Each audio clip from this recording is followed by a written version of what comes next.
and we've got what should be a great one here between the Baltimore Ravens and the Cleveland Browns.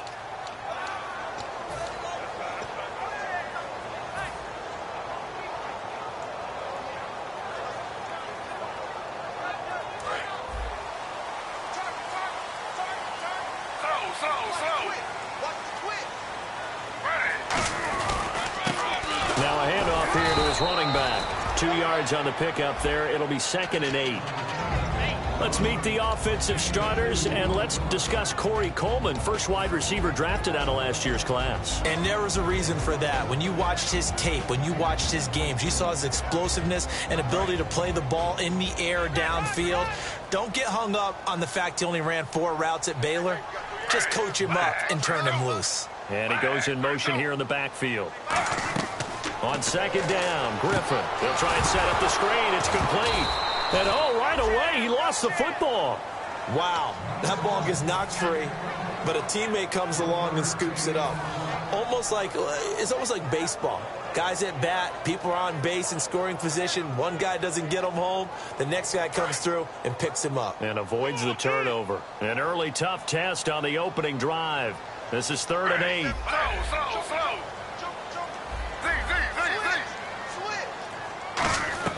On 3rd down, Griffin. And this is going to be incomplete.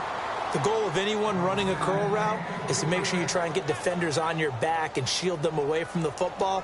But sometimes even when you run a good route, the defense finds a way to knock it away.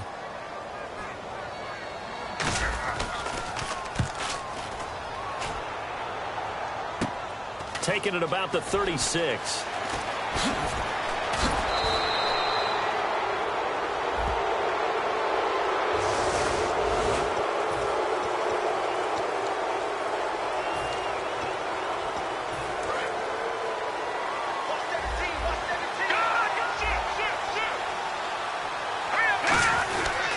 And to give this time to the tailback. And he'll take this one up close to about the 45. 3 yards on the pickup there, and it'll be 2nd down. This offense can be flashy at times, and a big reason for that is Perryman. I like the way you use the word big, because that's exactly what Brashad Perryman is. A big receiver with a ton of speed. Runs so well, yet that strength downfield really confounds defensive backs. Into a double team, and it's intercepted. Picked off by the safety, Rashad Johnson. And he returns it up just shy of the 20 to the 19-yard line.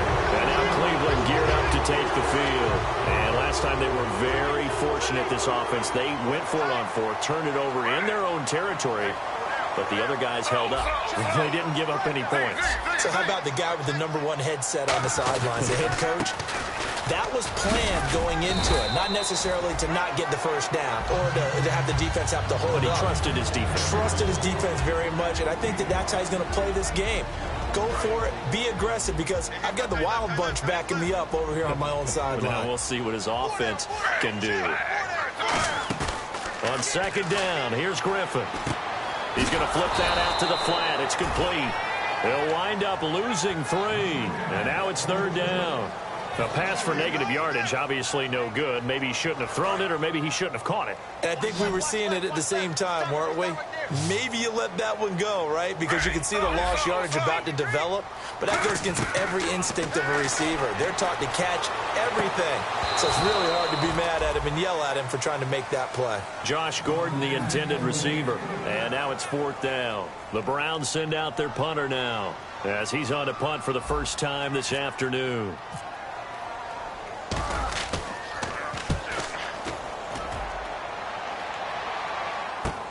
And it's taken in at the 9. Nice job bringing that one back. 14 on the return. And out will come the offense as they take over. The Ravens offense now, they get ready to head back on the field. And following the interception, we'll see what they can put together on this drive. I hear my old college coach right now. He always used to tell us before every game, the team making the fewest mistakes will win. What they're hoping is that last mistake is their only one of the game. Coaches, that's all they talk about, turnovers, right? Minimizing those and maximizing opportunities. Toward the sideline, and look at that catch. Dragging the toes, and that's going to be a first down. Well done. I do have to admit, I like it when it all comes together. When the top part catching the football, right? Whether you're catching it with your hands or cradling it, comes together with the legs, in this case the feet, doing a little toe tap to stay in bounds and complete the catch. And a great job by our crew on the camera shot. Love when you see the grass or on the field turf, those rubber pellets flying up. Great catch. Demario Davis there on the stop. And now the starting defense for the Browns. Quentin Coples thought he had a future at defensive end in the NFL. Since he switched to outside linebacker, he still has a future, and it's bright. Now they'll throw here out of the gun. It's a short one here, complete to his tight end. Call it a 3-yard gain, and they're going to face a third down. Well, clearly one of his advantages as a passer is his height. Sit back in the pocket, fired over the middle. That makes things tougher defensively, doesn't it? It really does, because your goal is to move the quarterback off his initial spot when he gets his drop back completed.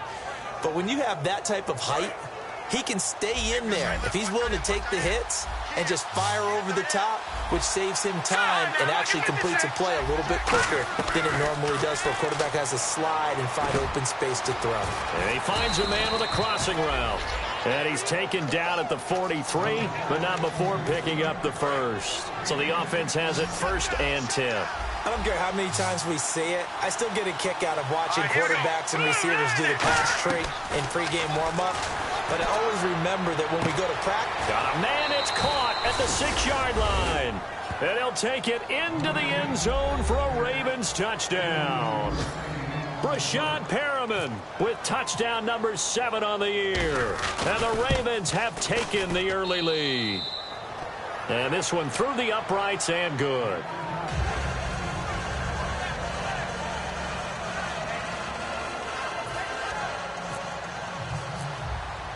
Tucker now to kick it away following the touchdown. Here's Corey Grant now to return. And he'll take this across the 25, up to the 27.